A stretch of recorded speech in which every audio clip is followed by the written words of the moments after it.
Welcome to the Blenheim EquiSports virtual studio. I'm David Portner, and I'm here with a very special guest today, Robert Ridland, who's the president of Blenheim EquiSports. Welcome, Robert. Thank you, David. So tell us, what should we be looking forward to in 2021? Well, to be honest, just having horse shows again, it's going to be great. We, of course, did at the end of the summer last year, but we're approaching where basically COVID caught us all off. I mean, it was right at the end of the Florida circuit, the end of the desert circuit, and we had to shut down as the rest of the country did for a couple months. We're excited about a lot of different changes, which we'll be going through in a few minutes. Great. So can you tell us, what are some of the new classes, Grand Prix series that we should be looking forward to this year? Well, we have a very exciting addition to our schedule, and that's the interactive mortgage Grand Prix that Greg and Yvette DeLong have been a huge part of the sponsorship of. It's something that's really a passion of theirs. It ties into everything that we're doing. They really want to ensure that the standard on the West Coast remains and actually increases at the same time, keeping it with an affordability factor as well. Great. And I know there's always the question about the grass fields. Blenheim is unique in that they have expansive grass fields, unlike anywhere else on the West Coast.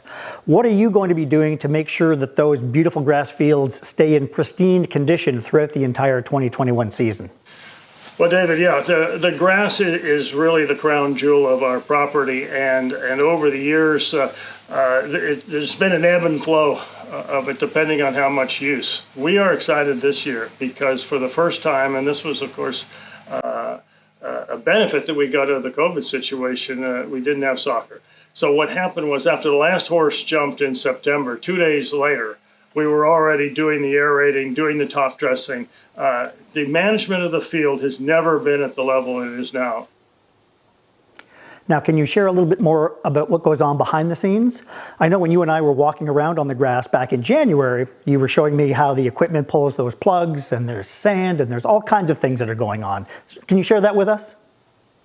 Well, again, what goes on behind the scenes, the aerating is an amazing process in itself. Of course, golf courses do it as well, but we pull the plugs. That takes quite a toll on the machinery itself. I mean, those tines that are used are incredibly expensive, and they can only really be used for one big swath of the whole field. So you pull those plugs. This whole process probably took our staff 6 weeks to do. And you pull them, and then you top dress. The sand then goes, and this was sand, by the way, David, that came from Coachella. I mean, it's a special sand that really works well with the grass. The sand then goes in the holes, and because we were able to do that in September and finish up in October, the growing season was still on, and that's the crucial part. We've never been able to do that before to that extent, and even the amount that we did before was always once the grass is dormant. And because the growing season was still going on, the roots then fixed themselves because of what happened with the aerating. So the grass has never been better.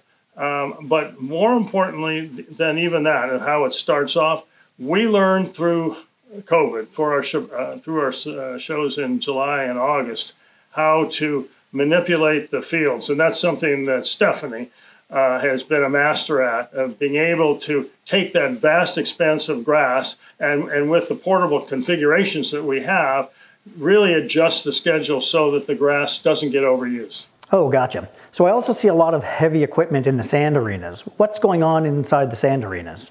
Well, that does happen every year, except we're doing it even more. We've got some additives that are coming in. The felt that we've used this year in the jumper schooling area is now going to be in the hunter rings as well. We've been saving that, and you have to bring in the big heavy equipment. You got to bring in the blade to start with, and then the other equipment just to get it going and to get the kickboards right and all that. So that again is a couple months of a process just before the first horse comes in March.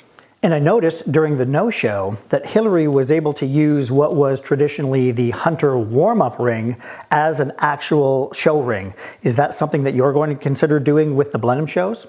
Well, we've done that, as you mentioned, Hillary has done that in our no-shows. When this property was first designed, Robert Jolicoeur, the course designer for the Montreal Olympics back in when was that? In '76.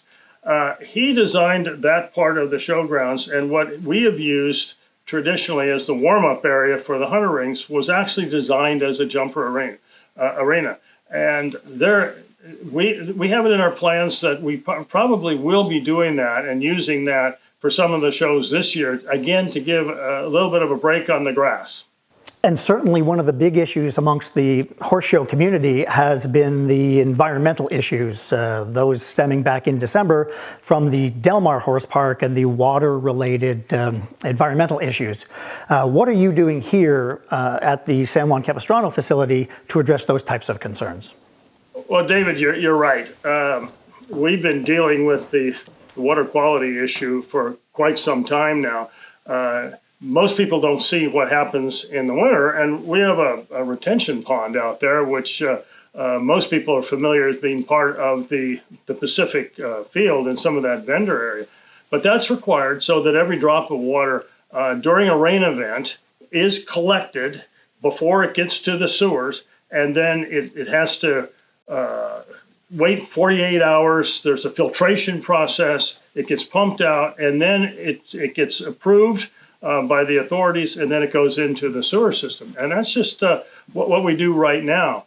Going forward, we've got to get a permanent solution for that, but it's absolutely essential that for the existence of the riding park and for us to be as good stewards as we possibly can for the environment, because basically horses and our sport is an environmentally friendly sport as long as we manage everything the correct way. And it's a big project, it's an expensive project, but it's something that every facility across the country really has to face. Robert, thank you. Anything else you can share with us? Anything else new on the horizon for the 2021 season? Well, David, you're right. There are quite a few things that are different. For starters, on the COVID situation, which we are all, frankly, right in the middle of.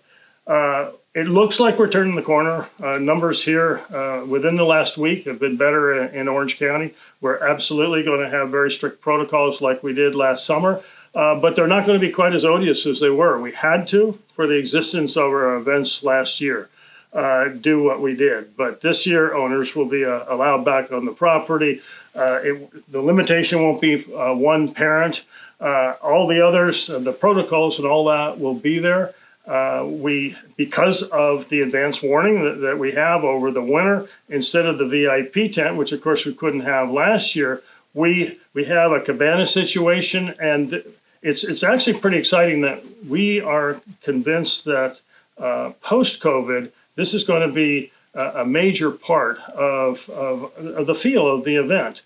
Because of the layout of the facility, the cabanas can be not just in the Grand Prix field or where the Hunter Derby is being run, but around all the various arenas.